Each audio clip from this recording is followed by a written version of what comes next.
In this video, we are going to see the backward and compatible changes and the new features that have been introduced in PHP 7.4 starting from PHP 7.3.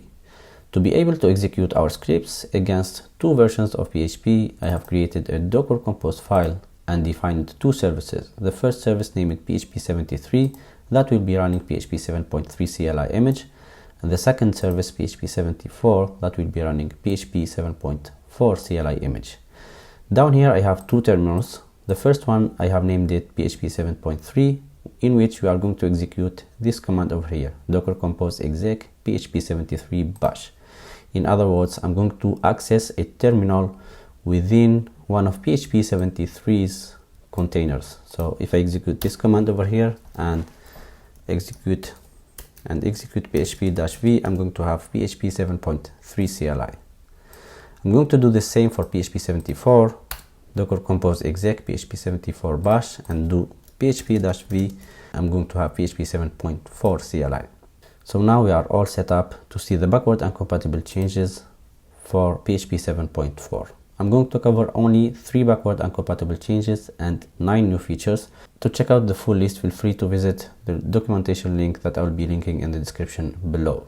The first backward and compatible change is the fn reserved keyword. Fn is now part of the syntax of the new feature, which is the arrow functions that have been introduced in PHP 7.4. So we are no longer allowed to use fn as a class name and as a function name.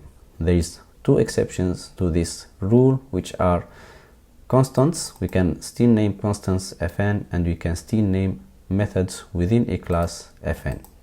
So this code over here is going to execute perfectly in PHP 7.3, but it will block for those 2 definitions over here in PHP 7.4. Let's try that out in PHP 7.3. So if I cd up and then src and then backward and compatible changes, I do have the list of all my scripts over here, and I execute the first script. I'm going to have hello fn over here, which is the display of this fn function, and hello const, which is the display of this constant over here, since I'm calling fn over here and I'm echoing the constant afn. Now if I execute the same script in PHP 7.4,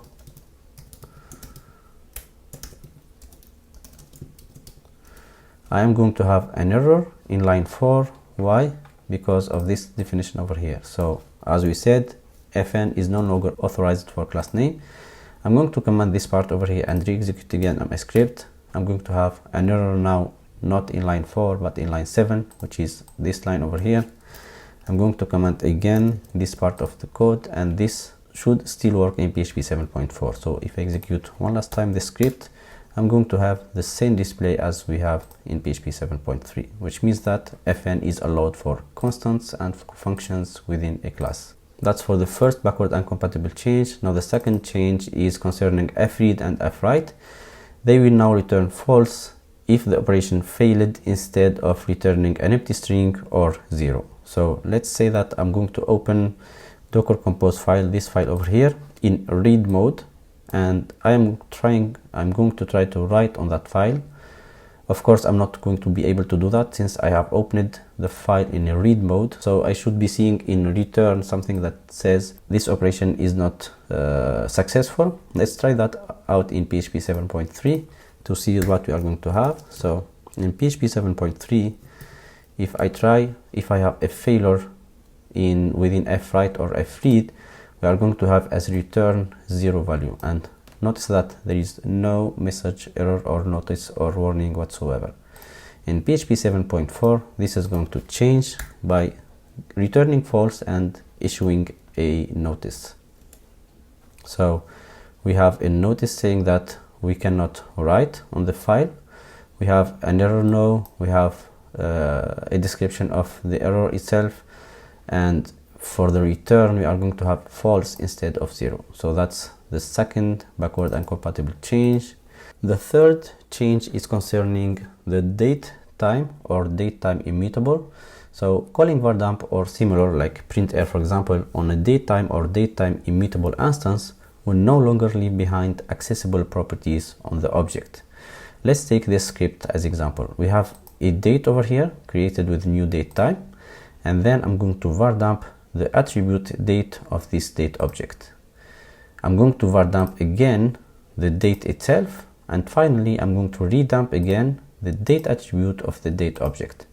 In PHP 7.3 you are going to see something a little bit strange. So if I execute this script over here in PHP 7.3, I'm going to have null as the first var dump, so this attribute does not exist. If we check out the date time interface, we are going to see that there is no attribute named date.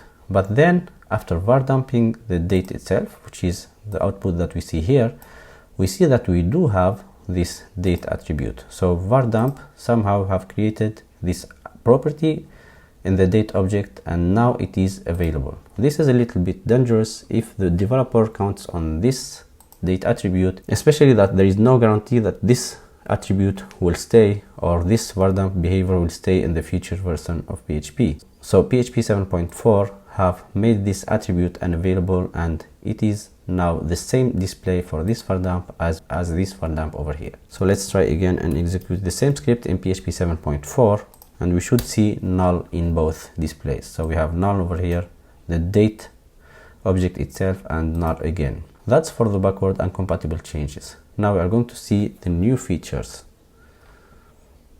So the first new feature is the introduction of typed properties. Class properties now support type declaration.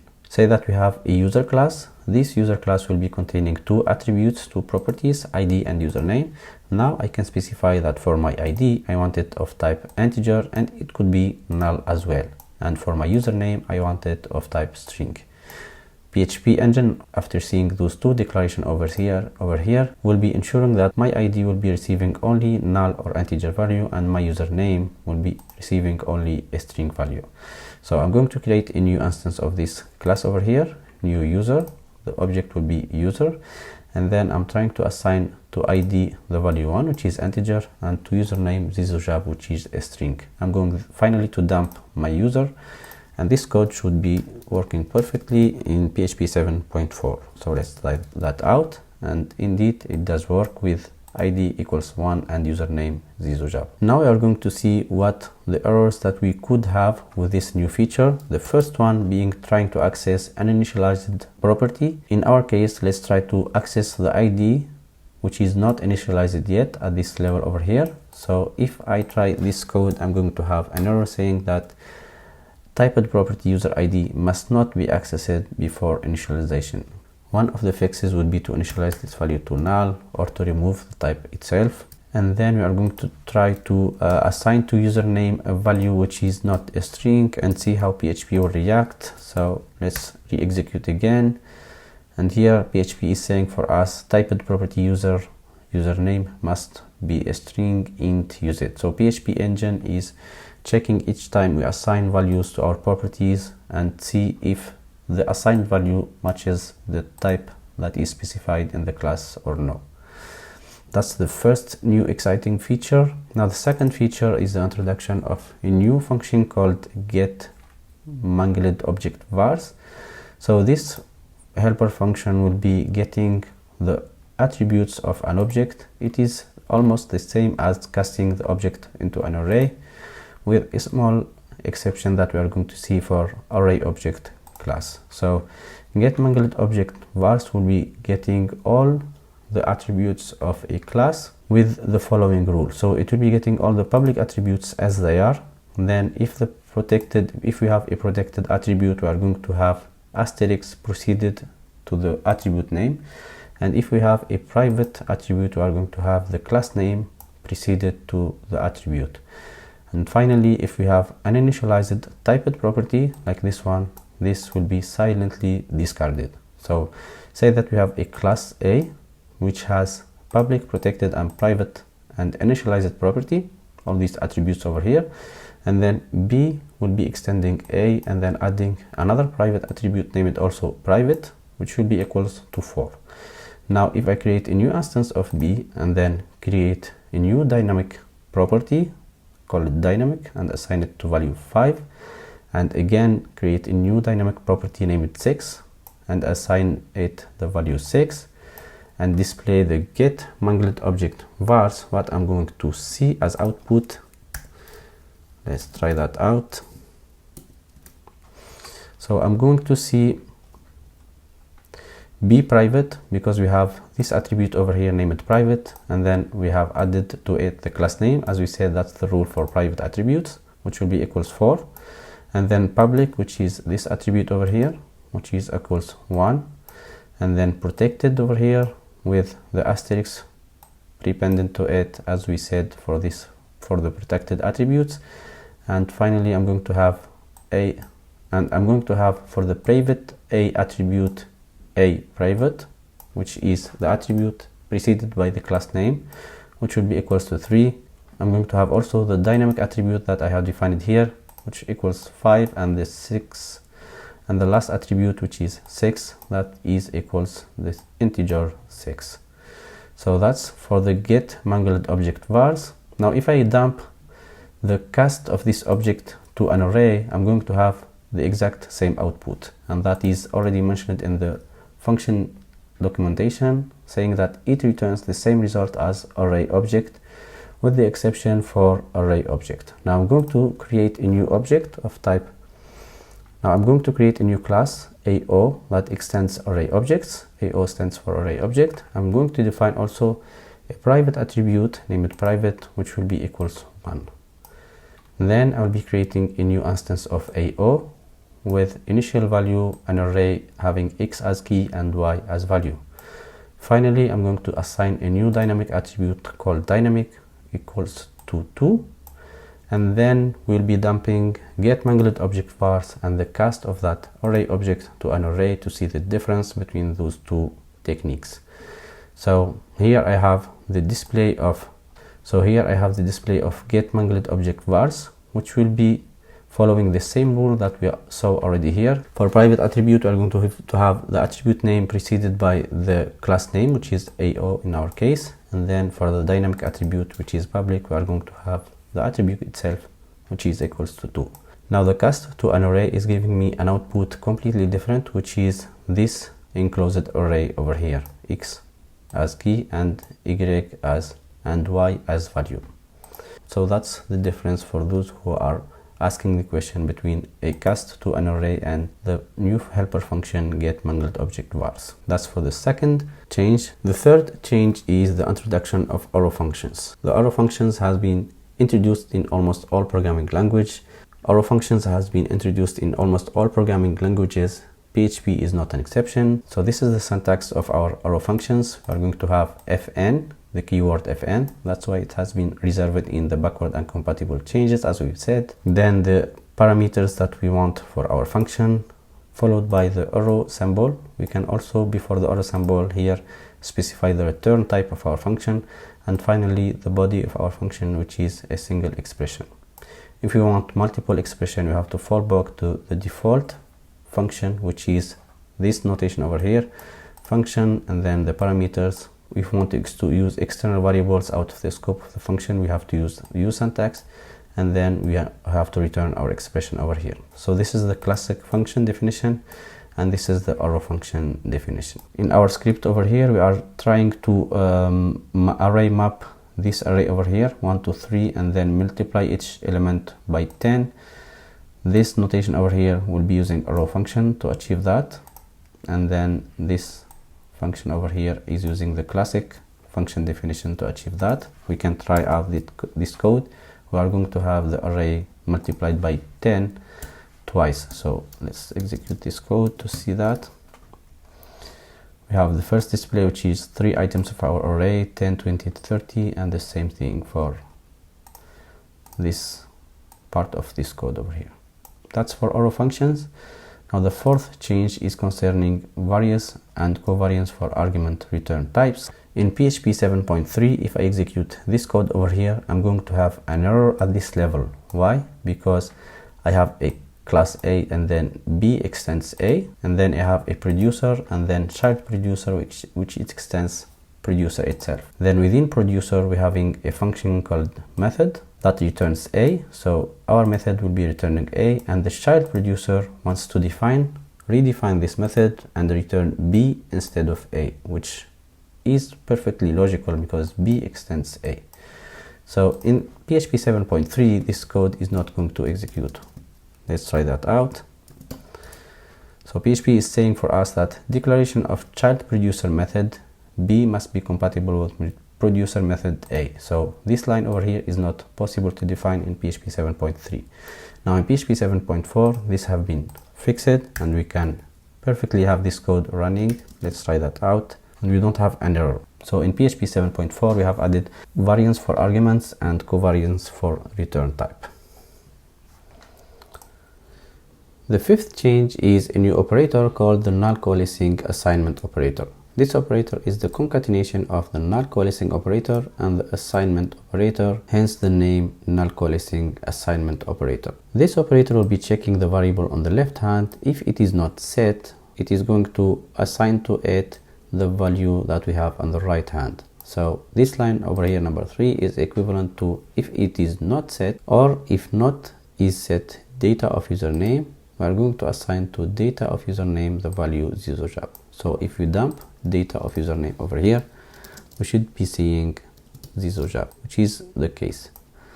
The sixth change is the possibility to unpack arrays inside other arrays. Say that we have fruits array that contains banana, orange and watermelon. Just after orange, I want to unpack parts array which contains apple and pear. We can do that using the unpacking operator, which consists of 3 dots just before the variable.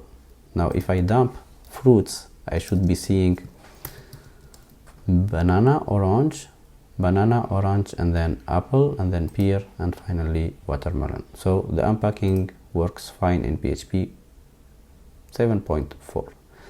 The seventh change is the possibility to add a separator in numerical values. Say that I want to have these decimal numbers over here, which are 9 digits. I want them to be separated into 3 parts, 3 chunks, and each chunk will be containing 3 items.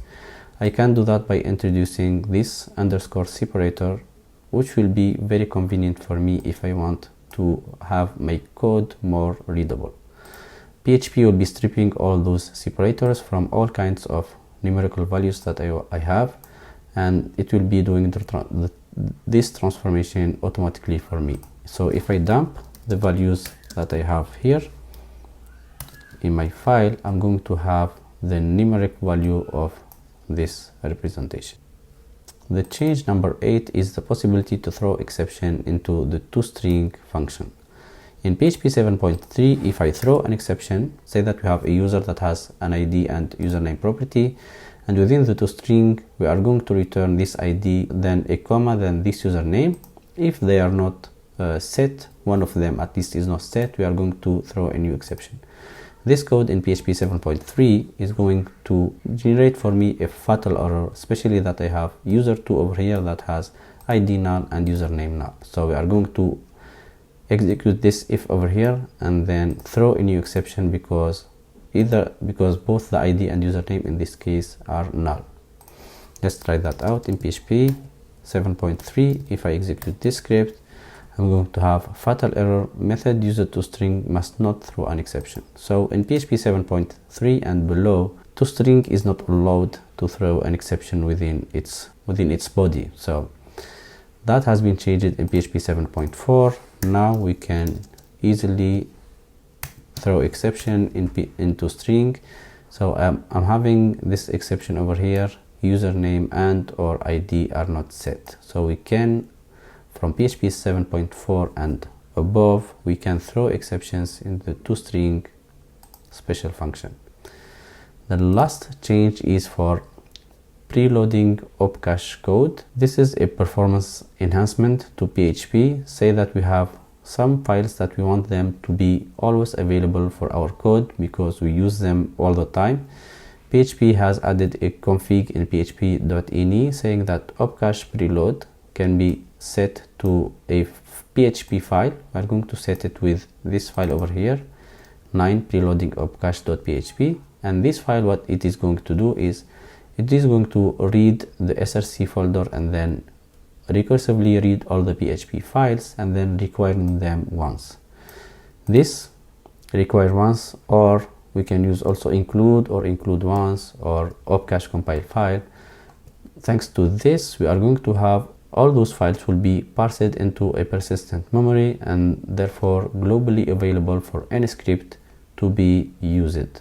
That's all for the new features. Thank you for watching. I will be asking questions as usual so that I help you stick some information in your memory. Feel free to answer them in the comments section.